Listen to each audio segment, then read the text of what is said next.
আমার বাড়ি পানসারি তালুকদার পাড়া। আমার স্বামী মারা গেছে, আমার একটা ছেলে মারা গেছে, দুইটা বাচ্চা দেখি আবার এখন আমার চলতে ফিরতে আমি পাচ্ছি না। আমার এই কয়দিনে বৃষ্টি আমার কটা তলায় গেছে, অর্ধেক চলে গেছে আর অর্ধেক আছে। আমি এখন কি করে চলবো? আমার খাওয়ার কোনো পথ নাই। আমি এখন চট্টগ্রামে বাসায় কাজ করি। আমার স্বামীর খবর, আমার ছেলের খবর আমি রাগি চলে আসছি।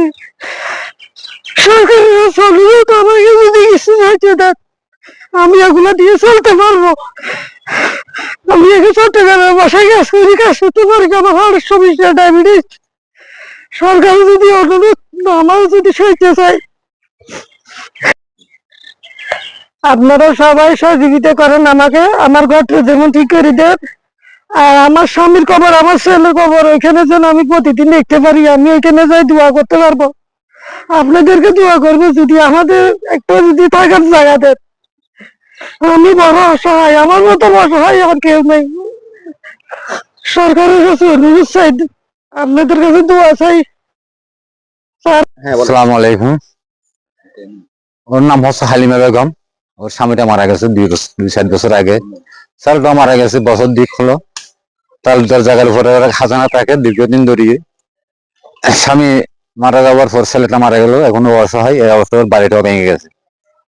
দিনে বৃষ্টিতে বাড়িটা একদম নদীর উপর বিলীন হয়ে গেছে। ও এখন এখানে থাকার কোনো উপযুক্ত জায়গা না অভাবে এখন ফ্রিডম চলে গেছে। ওখানে জিয়ে কাজ করে, অর্থাৎ বাসা বাড়িতে কাজ করে। এই অবস্থায় যদি ওরা এখানে যদি কোনো একটা বিকল্প ব্যবস্থা না করে সরকারি ভাবে, নাহলে তোমার এখানে থাকার কোনো আর জায়গা হবে না।